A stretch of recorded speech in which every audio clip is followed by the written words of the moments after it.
I can honestly say that I feel like you can be a maximalist while still living in a minimalist mindset. You're probably thinking, whoa, but here's my take on it. I feel like a lot of us have heard about minimalism, but did you know that there's another trend called Maximalism? Today, I'm gonna dive into minimalism and maximalism and really dive into the difference of the two styles. Hi guys, it's Ania from Interior Design Hub back again today with another design video. I'm so excited to go over this one with you guys because I feel like minimalism has been hot. And one of my favorite YouTubers, Matt DeValia, really goes into minimalism and embracing the minimalist life. He's even done a Netflix documentary on it, and I feel like we all know about minimalism. But I'm still gonna dive into what minimalism is, but I'm gonna also dive into maximalism. And I feel like you probably have this crazy idea of like hoarders. It's not hoarders. I swear to God, it's not just being a hoarder. Maximalism is a design style, and maximalism is not just hoarding all of the stuff, but it's a very different look than minimalism. So we're gonna separate the two of them. What is minimalism? Minimalism can also be known as like a modern design style. I feel like you can probably visualize in your head, but it's a very clean space, bare essentials, not a lot of clutter, very clean. You can really characterize this by the monochromatic color palette, just simplicity in general, and obviously clean lines and not a lot of ornate details. The key with minimalism is less is more. I think what the biggest confusion between minimalism and maximalism is that people have this sense of maximalism is just a lot of stuff. Although maximalism embraces some excess, it's not hoarding. And there's a very fine line. And in order to truly embrace maximalism, what you're really looking at is maximalism really promotes the use of repetition, of pattern, of bold color palettes, use of graphic details, and embracing one-of-a-kind possessions. I would say while minimalism is really quiet, maximalism is a lot louder. A big part of maximalism is actually using your space in a bold way and really making a statement with your space and actually really expressing yourself through design. When designing with maximalism in mind, you're actually really trying to curate your space to fit your personality. So instead of trying to tuck away the clutter, what you're trying to do is curate a design style that speaks to you and who you are as a person. From a design style that you might be familiar with, you can think of the BOHO style or the traditional style or even the Grandmillennial style that really encompasses what maximalism is. It's about realizing that as people, we're not just one thing. We're not simple. We're creative, we're outgoing, we're inspiring, we have we have a broad variety of interests and hobbies and variants to our personality that make us who we are. And I feel like maximalism, the key to maximalism is highlighting that. When you're designing for minimalism, you're looking at, an open floor plan, lots of light, and very minimal adornments in your space. And it's very hard in a minimalist design style to really capture that personal touch. And that's intentional for some people. Some people love that style. And that's very much a difference between minimalism and maximalism, is that with minimalism, it's more quiet, calm, clean, and timeless. Absolutely, very timeless. And a big part of minimalism that makes it beautiful is that you're finding substance in the simplicity of it. You're really not over designing. And I feel, with minimalism, we're really looking at form and function in the space and providing just what's needed. Whereas when you're looking at maximalism, you're not just looking at form and function. You're looking at form and function and design and layering and personality and the story, and there's so much more to it. I mean, just explaining maximalism versus minimalism is a mouthful. There's already so much more to it that it's like, it takes a lot more to explain it. So in a maximalist space, some of the key characteristics when you're designing this way is, you want to think about layering.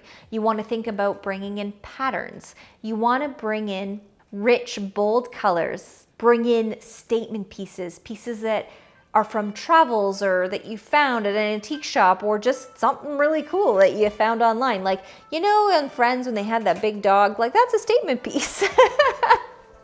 Joey's little dog sculpture, if you haven't watched Friends. Anyways, moving on.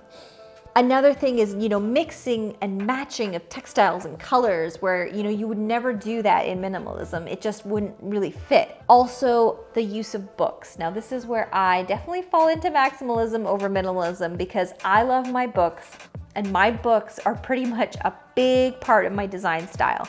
And trust me, maximalism and lover of books, they go hand in hand. One of the things with minimalism from an architectural standpoint that I do love is how it really embraces the architectural beauty of a space. And I feel like because you have less in your space, when you have a really interesting or unique architectural detail, it becomes highlighted in a minimalist design style, which is absolutely beautiful. And I definitely can appreciate that. When you're looking at maximalism, I definitely feel that the focus is more on the stuff versus the architecture. That's not a negative. It's just your attention that you're drawing to your space when it's minimalism versus maximalism. In maximalism, you're looking more at the decor and of the feeling that's created within the space. And in minimalism, you're focusing more on the form and function and beauty of the actual space, if that makes sense. One of the other core differences between minimalism and maximalism is the use of color. In a minimalistic space, you're gonna use less color. It's more tone on tone, monochromatic, and a much more neutral color palette with maybe a small splash of color in there just to add that little pop. But typically you don't use a ton of color in that space. Whereas maximalism, although lots of bold colors can be part of it, it can still be more of a quiet backdrop with added layers and textures of color.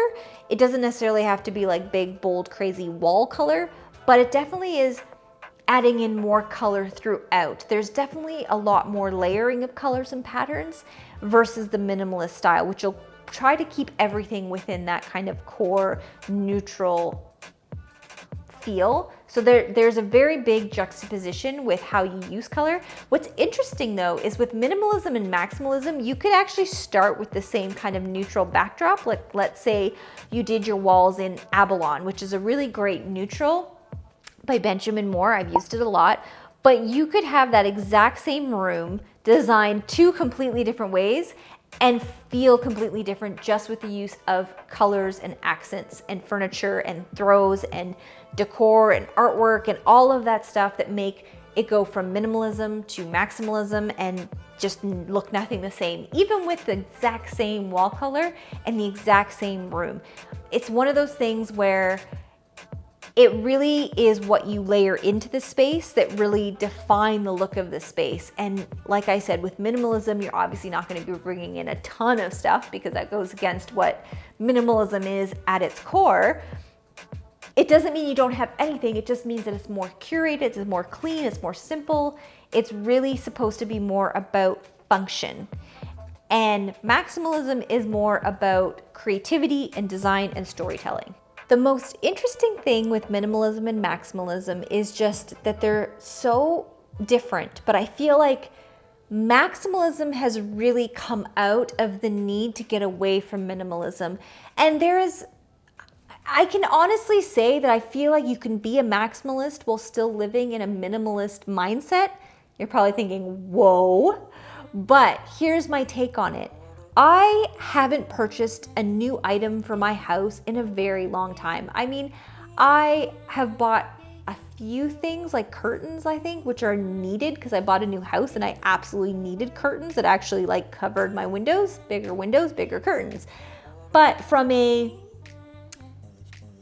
I feel like just because you have items in your home and it's not pared down to a minimalist standard aesthetically, doesn't mean you don't have to live a minimalist in, I would say, belief system. And why I want to highlight that before we close out this video, I feel like if you've collected things over the years and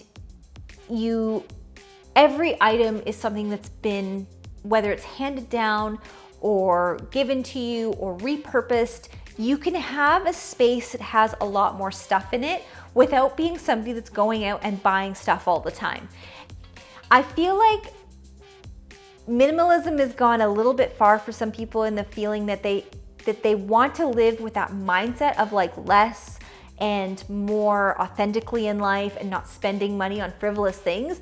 But I don't think that means you can't have a home that is more falling into that maximalist style. And I feel like if you've curated items over time, if you've had your home for a long time, if you've built a family, if you've inherited pieces from family, you can end up having a lot of stuff. One of my favorite things are books. I buy books. I still, as much as I love the Audible, I do use Audible. I think it's great. I also, love podcasts and all these things, but nothing beats, for me personally, a good book. And I have hundreds of books.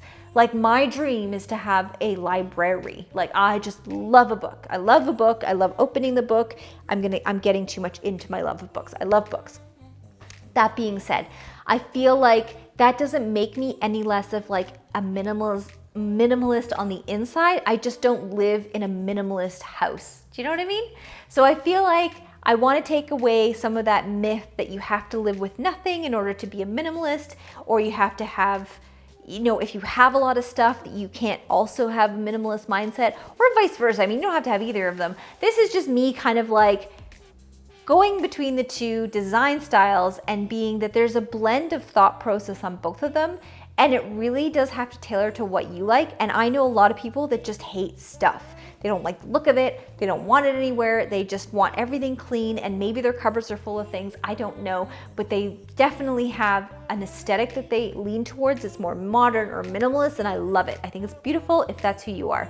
But I also feel like we've gone so far that way that we don't talk about maximalism in this right way, which is not hoarding, which is just embracing the beautiful things that you've curated about your personality, and that you can express yourself boldly and vibrantly and love everything that you have and display it in a beautiful way that doesn't take away from a design sense, and that you can still have a beautiful curated design even with a maximalist style. So that's my take on minimalism versus maximalism. I don't think one is better than the other. It's really a personal preference. I personally am a maximalist, and I love it, and I'm proud. All right, I am proud to be a maximalist. All right, guys, if you're enjoying this content, please consider subscribing to my channel. Hit that thumbs up button. I really do appreciate it. And let me know in the comments below, are you a minimalist or are you a maximalist? All right, guys, until next time, bye.